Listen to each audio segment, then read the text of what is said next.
Bismillahirrahmanirrahim. Assalamu alaikum.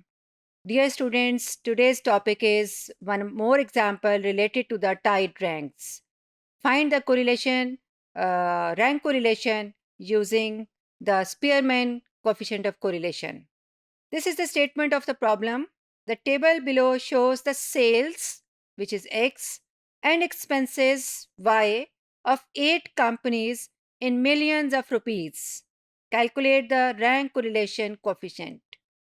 X and Y both are given in rows. Values are placed here. First of all, we transfer this data into the vertical form. This is the table in which X is in the first column and Y is in the third column. In the X column, you can observe it's the sales. So highest value is 71. Highest value जो sales की है कि जितनी ज़्यादा sales हुई है उसको हमने 1 नंबर असाइन कर दिया, ठीक है। उसके बाद आपका सेकेंड हाईएस्ट है 70, one more, this is 70, so it's 2. Third value is 66, so third rank is assigned to 66. Next is 60 and then 62. Next value is 62, whose rank is 4. Next 60, whose rank is 5. And next is 50, the rank is 6 and 7 because there are twice 50. Its rank is 6, its rank is 7.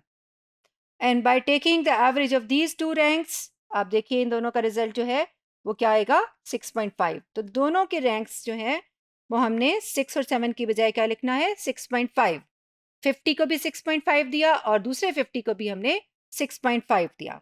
50 से जो less value है वो अब आप देख लीजिए कि इसमें वो 40 है, ठीक है। चूंकि हम 6 7 दे चुके हुए हैं तो 40 को हमने 8 देना है और आपके पास टोटल जो डेटा एग्जिस्ट कर रहा है वो भी 1 2 3 4 5 6 7 8.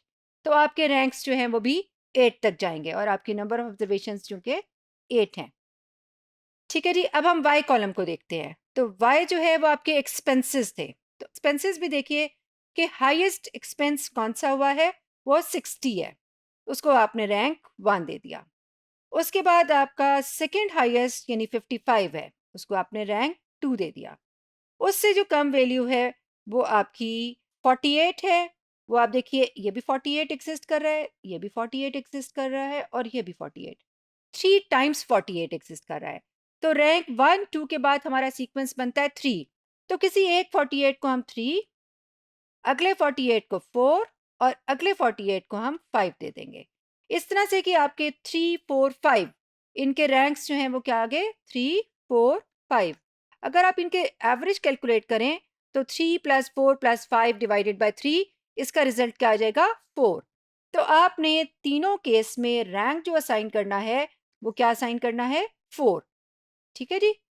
यानी 3 4 5 आपने असाइन नहीं करना, बल्कि इनकी प्लेस पर आपने जो रैंक कंसिडर करना है वो 4 करना है. अच्छा, 48 के बाद नेक्स्ट वैल्यू जो अब आपने देनी है वो, चूंकि हम 5 तक रैंक असाइन कर चुके हुए हैं तो नेक्स्ट रैंक हमने क्या देना है 6, ठीक है जी। नेक्स्ट वैल्यू जो हमारी आ रही है वो 40 आ रही है, 48 से लेस 40, इसको अपने 6 दे दिया.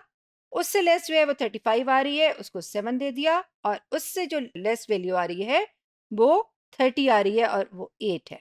और यही आपके 8 वैल्यूज जो है वो एग्जिस्ट कर रही थी. इस तरह से कि आपके रैंक्स असाइन होंगे.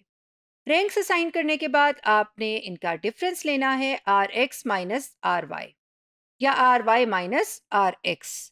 अब आप देख लीजिए यहाँ पर हमने R X minus R Y लिया हुआ है, ठीक है। तो 6.5 माइनस 4 तो 2.5 आ गया. नेक्स्ट है 4 माइनस 6, तो ये -2 आ गया. नेक्स्ट है 8 माइनस 7 1. 6.5 माइनस 8 -1.5. 1 माइनस 4 -3 और इस तरह से बाकी ये कंप्यूट कर लिए. अब आपका जो नेक्स्ट कॉलम है डी स्क्वायर, वो आपका इस कॉलम का स्क्वायर है. तो आपने डी कॉलम का इंडिविजुअल वैल्यूज जो इस पे लिखी हुई है सबका स्क्वायर लेकर नेक्स्ट कॉलम में लिखना है और फिर इस कॉलम का सम लेंगे और वो सम होगा आपका समीशन डी स्क्वायर. और उस कॉलम का सम कितना आ रहा है 33.5 और यही वैल्यू जो है हम इसके फॉर्मूला में सब्स्टिट्यूट करेंगे। फॉर्मूला देखते हैं इसका क्या है।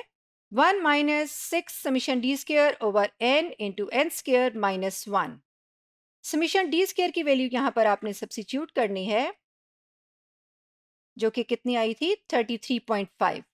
इसको 6 से मल्टीप्लाई किया और आपने न्यूमिनेटर में रखा और नीचे डिनोमिनेटर में 8 स्क्वायर माइनस 1 को पहले माइनस करके सॉल्व करना है, फिर 8 से मल्टीप्लाई करना है। कुछ स्टूडेंट्स ज़रा गलती कर लेते हैं कि 1 को भी इस तरह से कंसिडर कर लेते हैं और डिनोमिनेटर इकट्ठा ले लेते हैं 8 इंटू 8 स्क्वायर माइनस 1। तो बी केयरफुल कि आपने इस पूरे पार्ट को पहले सॉल्व करना है और उसका रिजल्ट आ गया 0.3988 और 1 में से माइनस करके आ गया 0.6।